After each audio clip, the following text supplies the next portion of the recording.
Perspektif dari Komnas Haji dan Umroh, saya ingin kembali sedikit dulu ke Bu Ana. Bu Ana, kalau bisa diceritakan, Anda kan juga turut mendampingi ketika Gus Yakut ini bertugas di Kementerian Agama. Nah, apa sebenarnya yang terjadi terkait dengan ada kuota haji tambahan dari Arab Saudi, 20.000 kuota haji tambahan, tetapi diputuskan dibagi tidak sesuai dengan aturan 92% dan 8%, tapi dibagi 50-50%. Apakah ini menjadi ide yang langsung datang dari Gus Yakut atau ada cerita apa di baliknya? Silakan.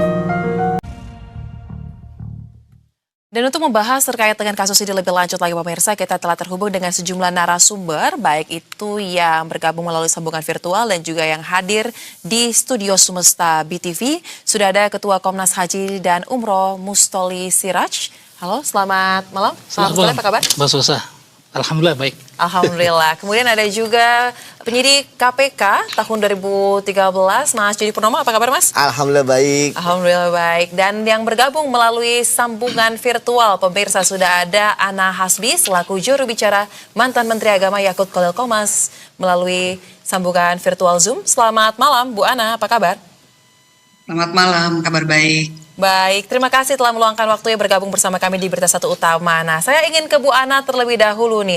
Bu Ana, terkait dengan kasus korupsi kuota haji 2024, kan KPK sudah menetapkan 2 orang sebagai tersangka. Ada Gus Yakut dan juga Gus Alex. Nah, apakah dari pihak Gus Yakut sendiri mungkin ada sanggahan ataupun bagaimana menanggapi terkait dengan keputusan dari KPK yang menetapkan Gus Yakut dan juga staf susnya ini menjadi tersangka dalam kasus ini? Ya, terima kasih Mbak. Ya, seperti telah kami sampaikan juga sebelum-sebelumnya, dalam proses penyelidikan kuota haji ini, itu Gus Yakut sudah sudah bekerja sama dengan baik, sudah cukup kooperatif, selalu datang ketika panggilan gitu, dan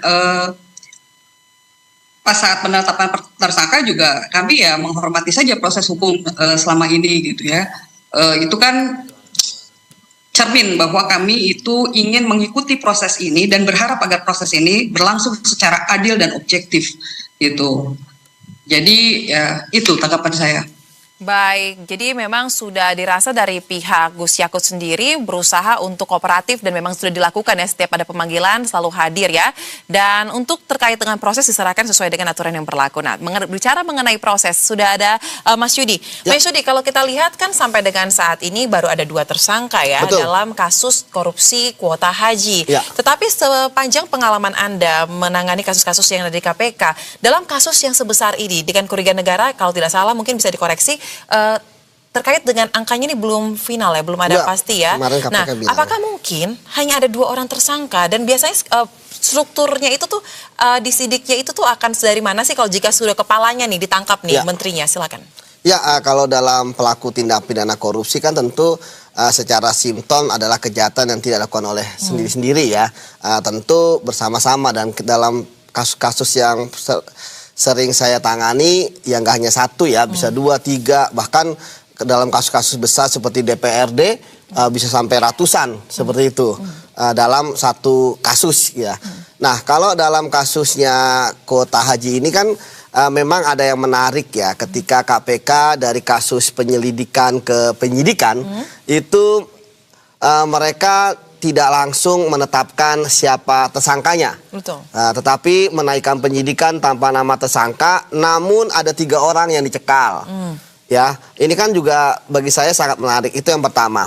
Kemudian yang kedua, setelah hampir kurang lebih 6 bulan, ya dari 3 yang dicekal, ya salah 2 diantaranya menjadi tersangka, yaitu mantan menteri ya Gus Yakut dan juga mantan staf sus ya, tadi bukan staf ahli sebenarnya, staf sus gitu ya.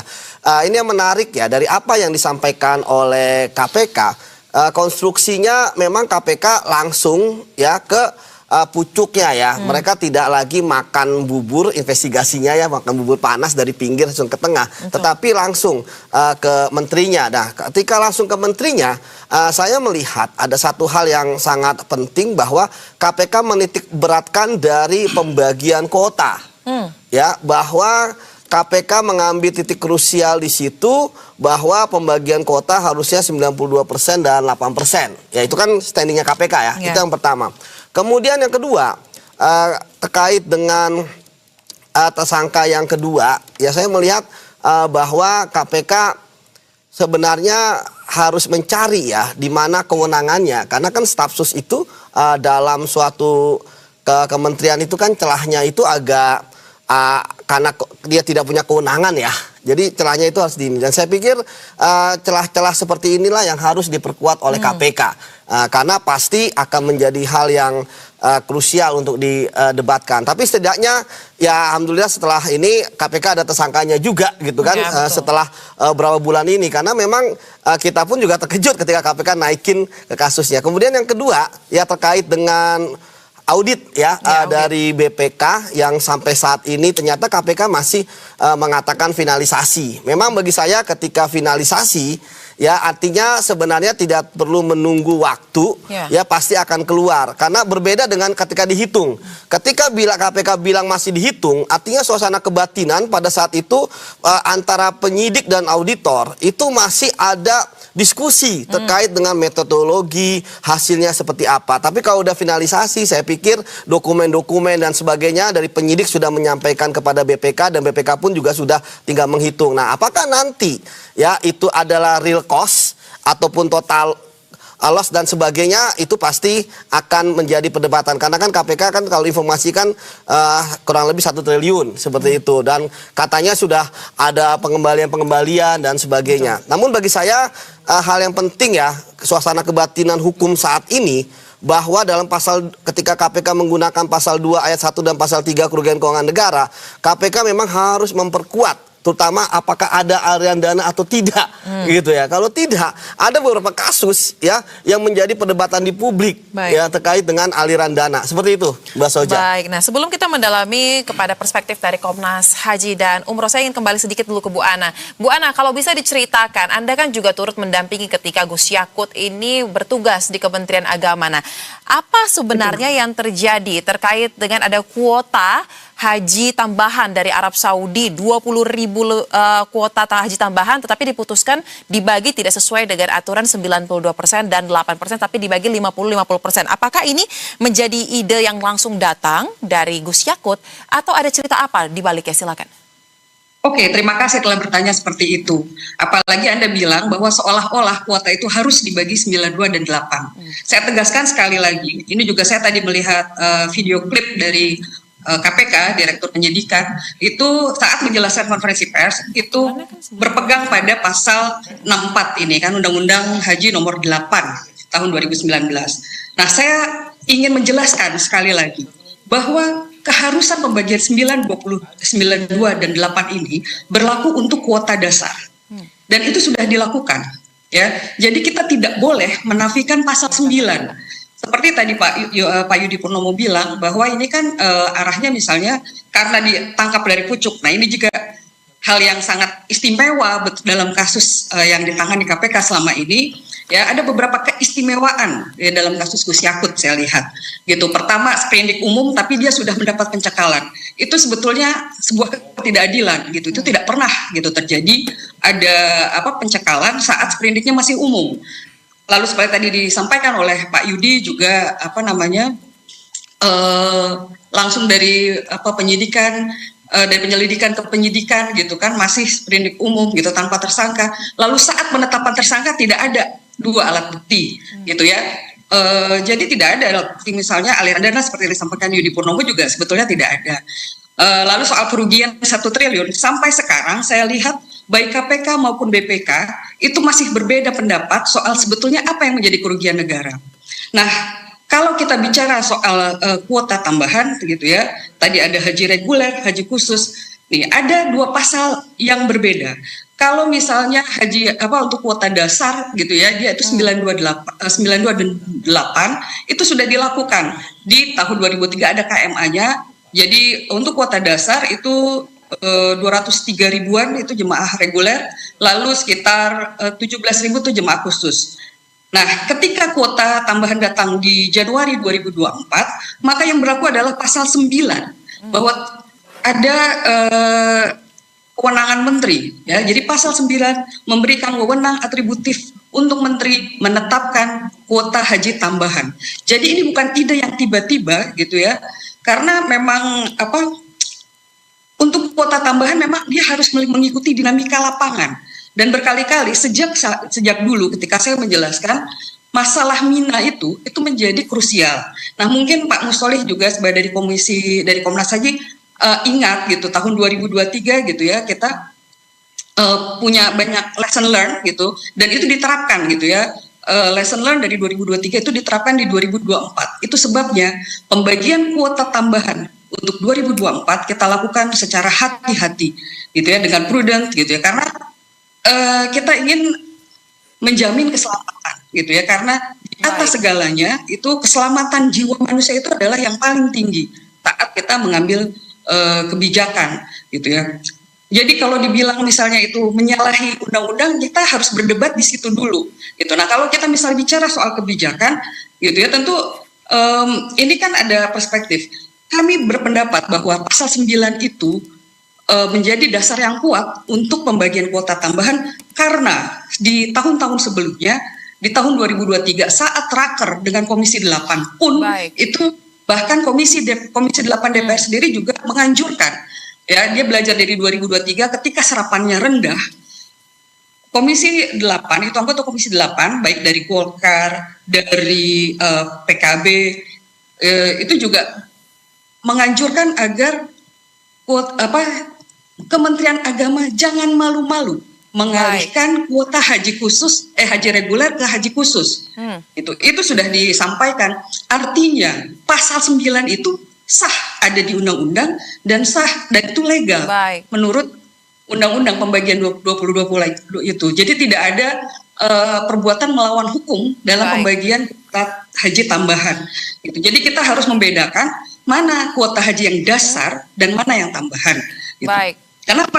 Nah, saya juga ingin menyampaikan kenapa kita berkewajiban untuk hati-hati membagi kuota tambahan ini supaya hasilnya baik. Dan ini memang kita sudah capai ya dengan indeks kepuasan haji yang meningkat jauh dibandingkan 2023. Jadi mungkin Cak Mustolih bisa bilang karena apa gitu? Karena kuota tambahan yang baik, yang bagus ini nanti itu bisa digunakan untuk diplomasi, meningkatkan kuota dasar kita nantinya. Itu sebabnya alasan utama mengapa kita sangat hati-hati membagi kuota itu. Baik, Mas. Sekarang mungkin tanggapannya nih, Pak Mustolih. Kita tahu memang dalam pelaksanaan haji itu selalu berkaca bagaimana tahun lalu dievaluasi sehingga pelaksanaan haji tahun yang akan datang lebih baik lagi. Nah, tadi kan kurang lebih kalau dari Bu Ana memberikan tanggapan apa yang terjadi ini sebenarnya sudah ada evaluasi 2023 dan ada aturan yang menjadi dasar mengapa keputusan untuk 50-50 ini dinilai sudah tepat karena ada pasal 9 tadi. Nah, mungkin tadi perspektif Anda sebagai Ketua Komnas Haji dan Umroh, sebenarnya apa yang menjadi perspektif dari pihak Anda terkait dengan persoalan pembagian kuota ini? Iya, yang pertama saya mau disclaimer dulu, Mbak. Disclaimer dalam arti begini, bahwa apa yang sudah dilakukan oleh KPK beberapa hari lalu, ini saya kira menjadi baik bagi kedua belah pihak. Yang pertama buat KPK karena sudah melakukan penyidikan, maka kan harus ada proses yang terus berlanjut. Yang kedua bagi kubunya Gus Yakut gitu ya, dan yang kemarin dicekal, yang kemarin diperiksa, ini juga menjadi forum untuk mencari kepastian hukum begitu ya. Karena kan kasus haji ini kan mulai ini kan dari pansus, dari kemudian kemarin pemeriksaan begitu, bahkan ada ratusan travel yang diperiksa. Betul.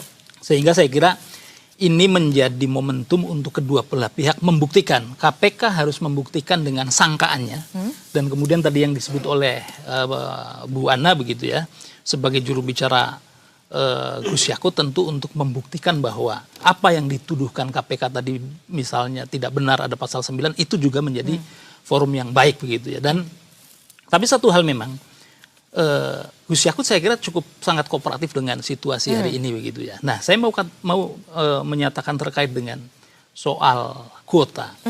Jadi kuota tambahan itu sebetulnya bukan pertama kali, Mbak Susa.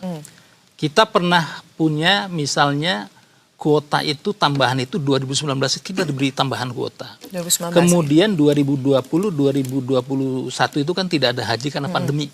Nah, 2022 pasca pandemi itu kita diberikan tambahan kuota. Meskipun waktu itu kuota normal, kuota apa namanya, kuota pokok itu kita cuma diberikan biasanya kan 221.000 gitu ya.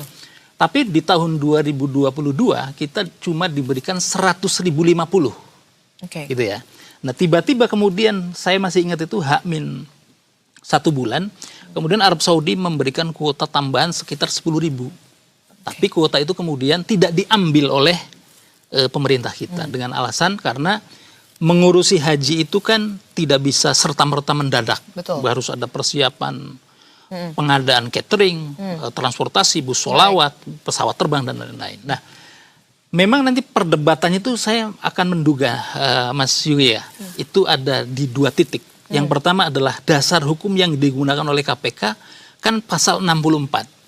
Tapi versinya misalnya Gus Yakut dan pengacara dan Mbak Ana tadi misalnya itu ada pasal 9. Kalau kita lihat misalnya struktur Undang-Undang Nomor 8 Tahun 2019 memang kuota itu kan diatur itu di pasal 8 dan 9 dulu. Baru kemudian nanti lompat di pasal 64 ayat 2 terkait dengan 8%. Baik. Nah, ini yang pertama pasti akan terjadi apa namanya perdebatan nanti. Kita lihat nanti ketika di persidangan. Yang kedua, yang tadi disampaikan oleh Mas Yudi juga, ini perdebatan yang tidak kalah penting, Mbak.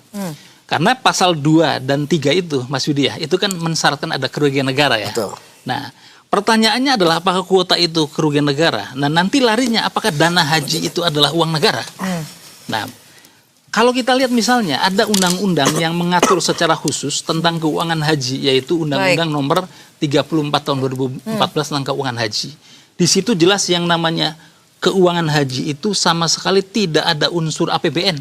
Ya, betul. Murni itu dari 2 arah. Yang pertama itu adalah setoran jamaah. Yang kedua itu adalah apa? Uang hasil pengelolaan yang dikelola oleh BPKH yang sekarang 180 triliun itu ada hasilnya nanti disubsidi kepada jamaah yang berangkat pada tahun berjalan. Nah, lalu pertanyaannya adalah apakah keuangan haji itu adalah uang negara? Saya mau contohkan gampang saja. Kalau BPKH, Badan Pengelola Keuangan Haji itu kan menerima uang jamaah, Mbak. Sekarang itu kan ada 180 triliun nih. Nah, kemudian tahun 2018, BPKH itu melakukan investasi beli sahamnya Bank Muamalat. Pertanyaannya adalah, dan hari ini BPKH itu punya saham 86% di Bank Muamalat. Nah, pertanyaannya adalah, kalau itu uang negara, apakah Bank Muamalat itu BUMN? Kan tidak. Nah, saya kira ini yang akan menjadi perdebatan yang menarik. Apakah nanti keuangan haji itu adalah sama dengan keuangan negara? Karena kalau kita misalnya lihat undang-undang APBN, undang-undang tentang BPK begitu ya, undang-undang keuangan negara, undang-undang perbendaharaan negara itu tidak ada satu apa namanya kesepahaman di situ. Ada istilahnya itu apa? Kontradiksi satu sama lain. Nah, ini yang saya kira menarik untuk ke depan akan menjadi bahan perdebatan 2 arah ini antara KPK dengan apa namanya pihaknya Gus Yakut ini. Nah, ini tentu akan diuji. Belum lagi nanti misalnya tadi soal inkonsistennya KPK terkait dengan kerugian negara. Pertama mengumumkan itu kan 1,1 triliun sekian, kemudian sempat turun 600 miliar begitu. Kemudian terakhir yang saya dengar dari juru bicara KPK menyatakan bahwa ini masih dihitung. Itu kaitan-kaitan ini yang saya kira akan nanti masing-masing akan bertarung lah kita sebagai masyarakat. Nah, menarik terkait dengan tadi Anda mengatakan dana haji ini kalau kita lihat-lihat ya, memang ini dana dari para jamaah, calon jamaah yang akan berangkat dan dikelola ya oleh badan tersendiri. Nah, kalau misalnya begitu Mas Yudi, dalam proses penanganan hukumnya, kan kasus terkait dengan haji bukan kali pertama, ada 2 Menteri Agama di periode-periode sebelumnya juga sempat terlibat terkait dengan korupsi, tetapi mungkin beda-beda kasusnya ya. Betul. Nah, tapi kalau untuk dalam kasus ini, Mas Yudi, sepanjang pengetahuan Anda, bagaimana nantinya KPK bisa membuktikan juga terkait dengan bahwa meskipun dalam hal ini ya, APBN tidak mengalir untuk pemberangkatan kepada jamaah berangkat, tapi bisa dikatakan ada kerugian negaranya. Membuktikannya ini gimana? Dan juga terkait tadi ya Pak, soal dasar hukum yang berbeda, cara melihatnya. Nah, ini silakan Mas Yudi. Ya, saya sepakat bahwa memang ada 2 titik krusial ya, dan saya istilahnya pahamlah cara kerja dari teman-teman penyidik KPK ya. Yang pertama, ketika KPK sudah yakin ya bahwa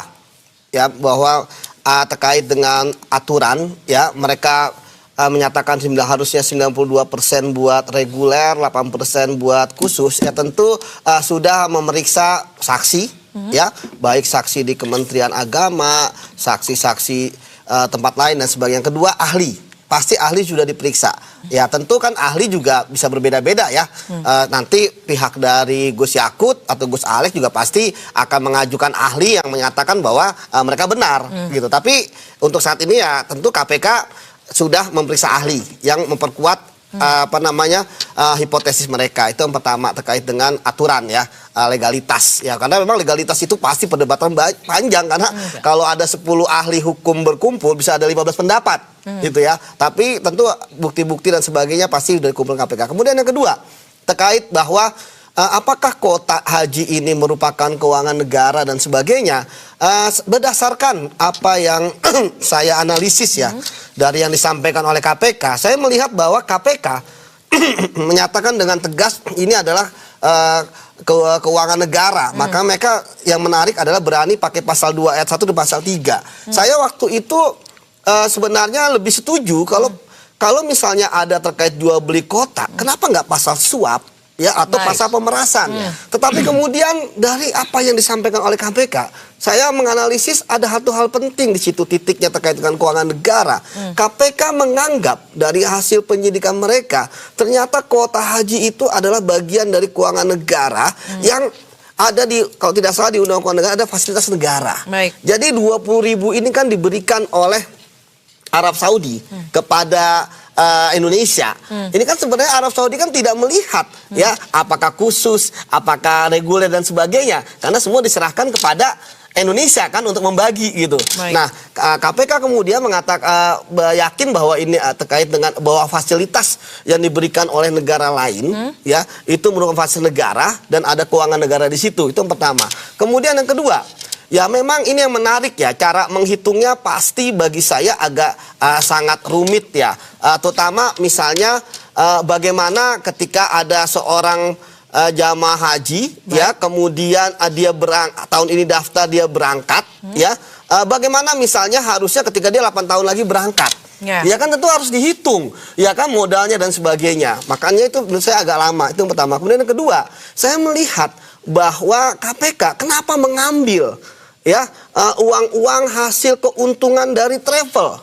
Karena KPK pasti menganggap ya bahwa keuntungan dari hasil kuota yang ilegal itu semuanya merupakan hasil yang ilegal. Itu saya makanya melihat kenapa KPK meminta dana-dana dari aparatnya, bukan hanya uang suap ya ataupun jual beli ya, tetapi bisa jadi keuntungannya, keuntungan dari hotel, keuntungan dari konsumsi, keuntungan dari transportasi dan sebagainya.